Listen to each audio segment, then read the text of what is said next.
everybody, welcome to another video of my, and in this video we will talk about the importance of sociology in nursing. I hope आपने कल का video देखा होगा, उसी series में ये चीज़ें चल रही है. उससे पहले myself Gyanvi Mudanwal, BSc nursing 4th semester student, 2nd year, private college.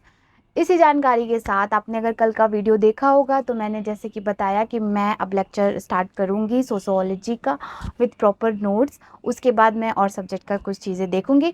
So here I create a playlist जहाँ पे आप सारे सोशियोलॉजी की चीज़ें पालोगे. फर्स्ट ऑफ ऑल कल का वीडियो मैंने उसमें ऐड कर दिया और ये भी ऐड हो जाएगा, और बाकी जितने सोशियोलॉजी रिलेटेड वीडियो आएंगे वो सारे उसमें रहेंगे. तो इसी सबके साथ वीडियो का जो आज टॉपिक है वो है सोशियोलॉजी इन नर्सिंग में कैसे इम्पोर्टेंट है. तो यहाँ पे मैं ये सिर्फ ये नहीं कवर करूँगी कि आपके फर्स्ट सेमेस्टर में कितना इम्पोर्टेंट है, as well as your NORCET जब आप बाहर निकलोगे, एज वेल एज़ योर गवर्नमेंट एग्ज़ाम जो आप गवर्नमेंट एग्ज़ाम दोगे, सारी चीज़ें ठीक है, सब मैं इसमें कवर करूँगी. तो स्टार्ट करते हैं वीडियो को.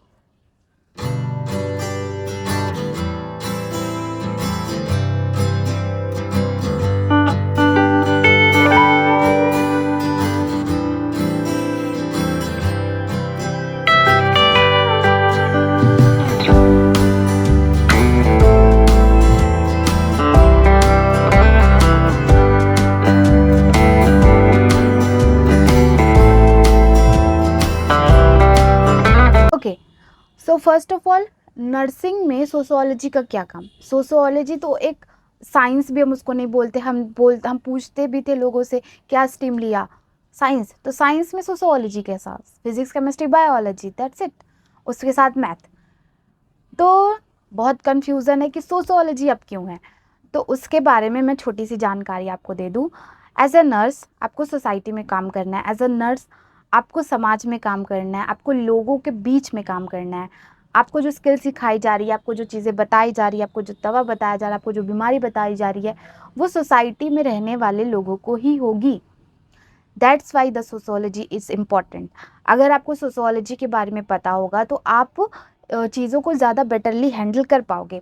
बहुत सारी चीज़ें हैं जो सोसाइटी में सही नहीं है. फॉर एग्ज़ाम्पल इस लोगों ने डिवाइड कर रखा है टाइम. मंगलवार को बाल नहीं धुलना, शुक्रवार को बाल नहीं धुलना. अगर आप बिलोंग करते हो यूपी से, आपको ये सारी चीज़ें पता होगी, और हर एक एरिया में है, नॉट ओनली फॉर यूपी. तो क्यों, देखो अगर आप हाइजीन मेंटेन करके चलोगे तो बीमार कैसे पड़ोगे. बट ये सोसाइटी में है, मिथ है, जो भी बोलो, ये चीज़ें हैं. तो एक पॉइंट ये हो गया. सेकंड पॉइंट ये हो गया, आपने कभी देखा होगा कि कोई अगर दूसरे कास्ट का इंसान है तो वो दूसरे कास्ट के इंसान से ट्रीटमेंट नहीं लेता. इवन वो डॉक्टर हो, नर्स हो, कुछ भी हो, वो नहीं लेता, उसको उसी कास्ट का चाहिए. तो अगर देखो हम इंसान की सोच नहीं बदल पाएंगे, इतना तो नहीं है, क्योंकि बहुत सारे लोग हैं उस सोच के, तो हम उस चीज़ को तो नहीं बदल पाएंगे. But if we have the knowledge of that particular चीज़ों के बारे में, तो हम अपना काम बेटर कर पाएंगे. अगर हमें पता चल रहा है, धीरे धीरे से लग रहा है कि ये इंसान मेरे से ट्रीटमेंट लेने में कंफर्टेबल नहीं है, या ये इंसान को दिक्कत इस वजह से है, या ये इंसान इस कास्ट में आता है, या इस इंसान के रिलीजन्स में ये सारी चीज़ें चलती है. देखो कई कई बार होता है कि हम इतने दिन ये फ्रूट्स नहीं खाएंगे, इतने दिन फल नहीं खाएंगे, इतने दिन हरी सब्जियां नहीं खाएंगे, 2 केले चिपके तो नहीं खाएंगे, पता नहीं क्या क्या क्या क्या, बहुत सारी चीज़ें हैं. तो बीमारी इन सब की वजह से तो भी होती है. अभी देखो जब शादी होती है, कितने कितने दिन तक, कई कई गाँव में भी है, कितने कितने दिन तक दुल्हन जो होती है उसको नहलाया नहीं जाता. अब उसको कोई बीमारी हो जाए तो उसमें दुल्हन की क्या गलती. भाई सब हाइजीन मेंटेन करके नहीं चलोगे, it's normal.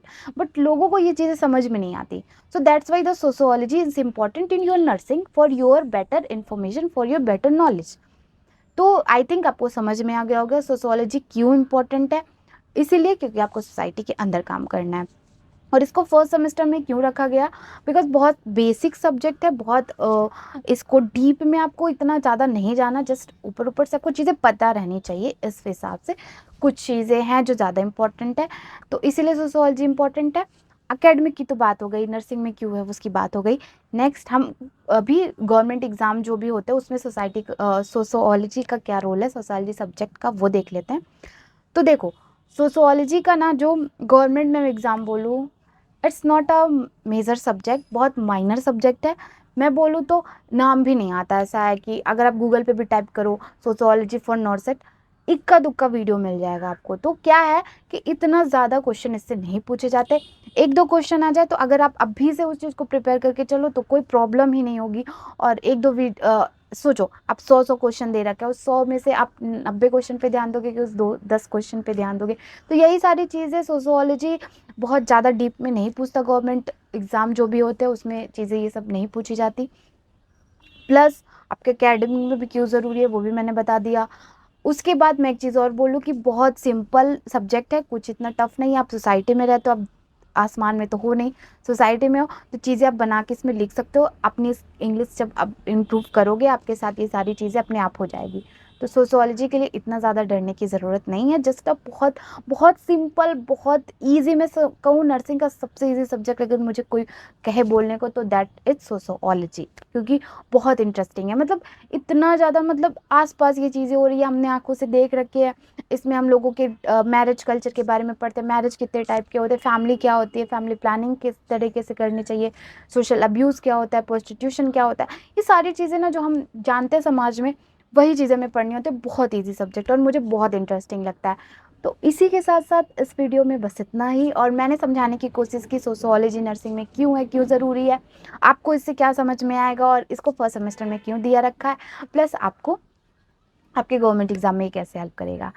So I hope आपको समझ में आ गया होगा। अगर कुछ ना समझ में हो, let me know in comment section, I will make the another video on that particular topic, क्योंकि आप सब मेरे लिए इंपॉर्टेंट हो। उससे पहले डू लाइक से subscribe and don't forget to share.